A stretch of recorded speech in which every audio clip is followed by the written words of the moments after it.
Hello everyone! My name is Teacher Jerome and welcome to Mathematics 8.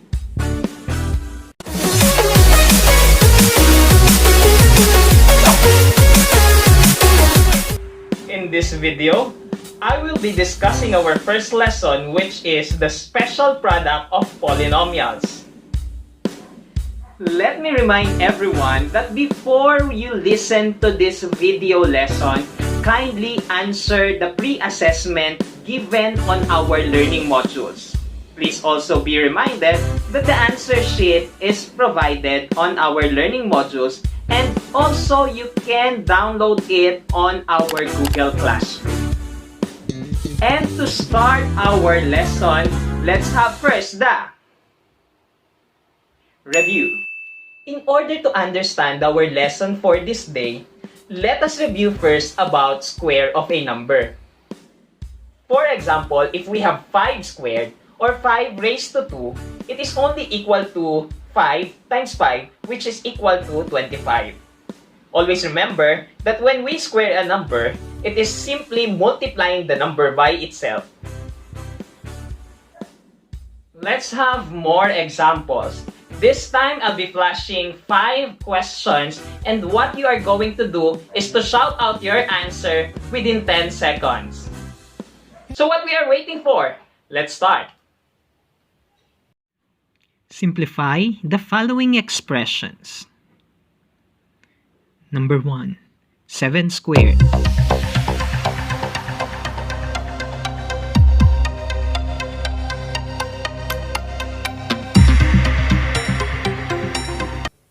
Time's up, and the answer is 49. Number 2. Negative 3 quantity squared.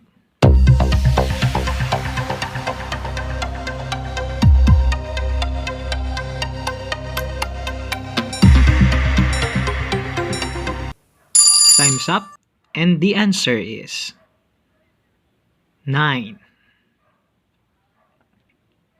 Number 3. 4 over 5 quantity squared.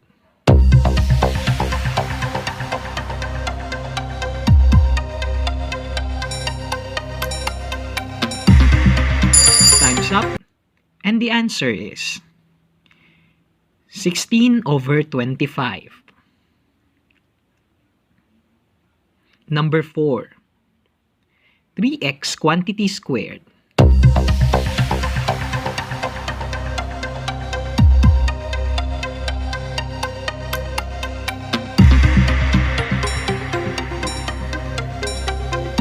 Time's up, and the answer is 9x squared. Number 5. Negative 2x raised to 4 quantity squared.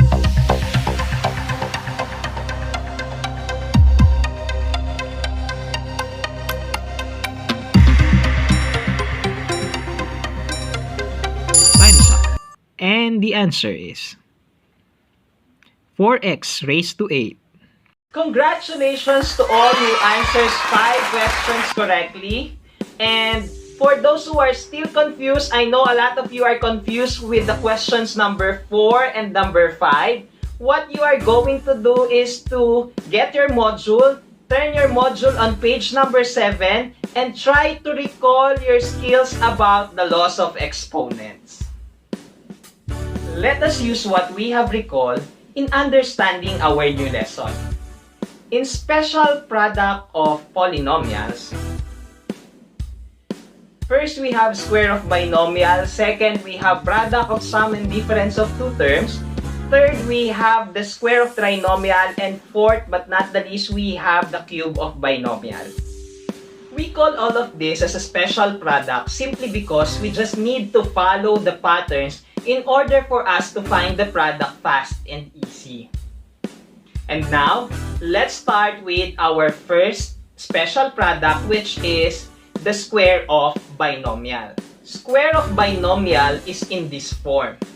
X plus y quantity squared is equal to x squared plus 2xy plus y squared.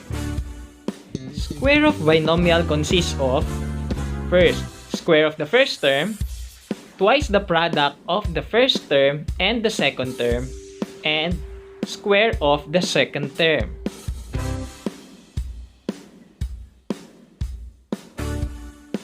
Let's try these examples.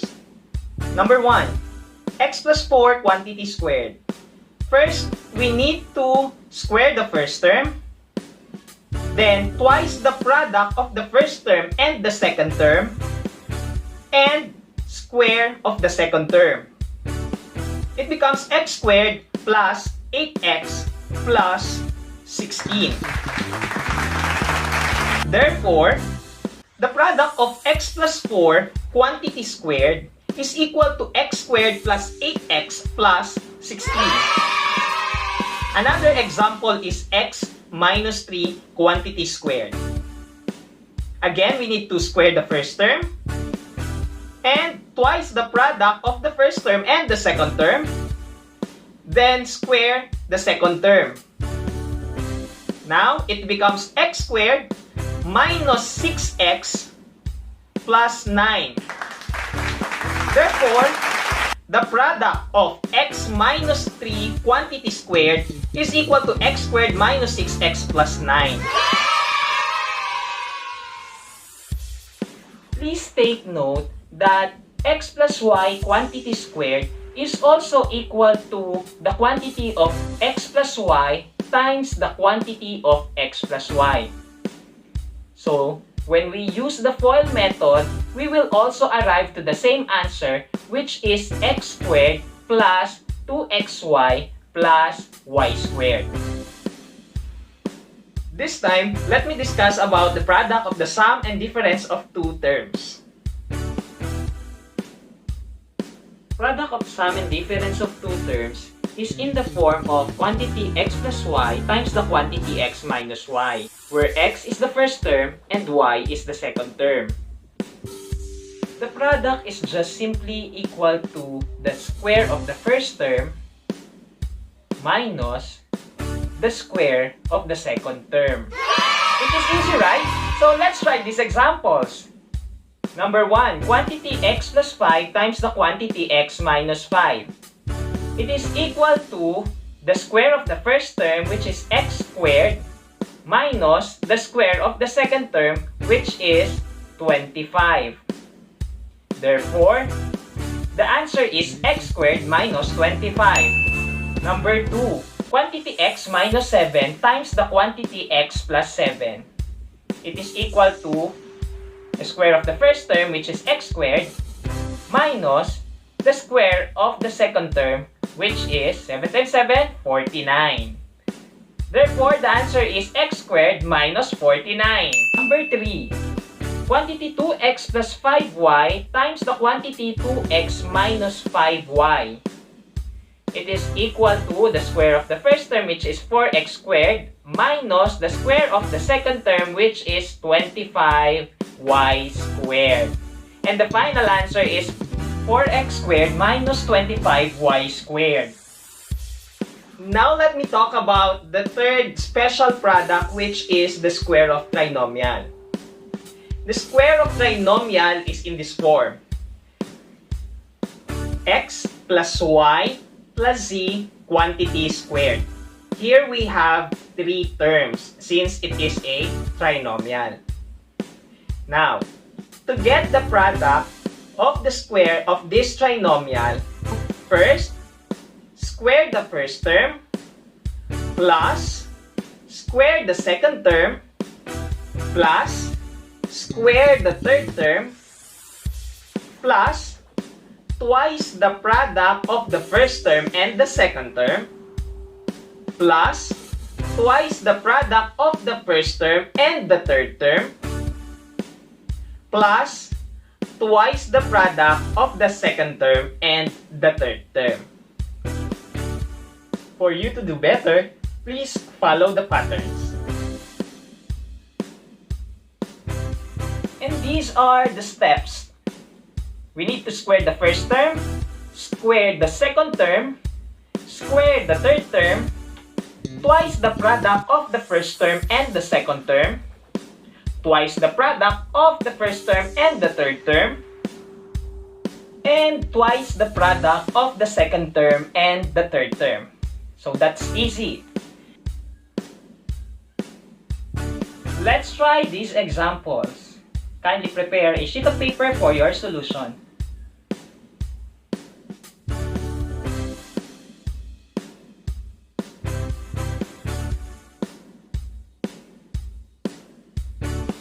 Number 1. X plus 2y plus 5 quantity squared. And here's our solution. Square of the first term, square of the second term, square the third term, then twice the product of the first term, which is x, and the second term, which is 2y, plus twice the product of the first term and the third term, and twice the product of the second term and the third term. To simplify our answer, it becomes x squared plus 4y squared plus 25 plus 2 times x times 2y is equal to 4xy plus 2 times x times 5 is equal to 10x plus 2 times 2y times 5 is equal to 21. And here's our second example, 2x minus y plus 7 quantity squared. First, square the first term, which is 2x, becomes 2x quantity squared, plus the square of the second term, plus the square of the third term, plus twice the product of the first term, which is 2x, and negative y, which is the second term, plus twice the product of the first term and the third term, plus twice the product of the second term and the third term. Let us simplify our answer. 2x quantity squared is equal to 4x squared. Negative y times negative y is equal to y squared plus 49. 2 times 2x times negative y is equal to negative 4xy. Then, 2 times 2x times 7 is equal to 28x. And 2 times negative y times 7 is equal to negative 14y. So here's our third example, x plus y minus 8 quantity squared. First, we need to square the first term, which is x quantity squared, plus square of the second term, plus square of the third term, which is negative 8 quantity squared, plus 2 times x times y, which is twice the product of the first term and the second term, plus twice the product of the first term and the third term, plus twice the product of the second term and the third term.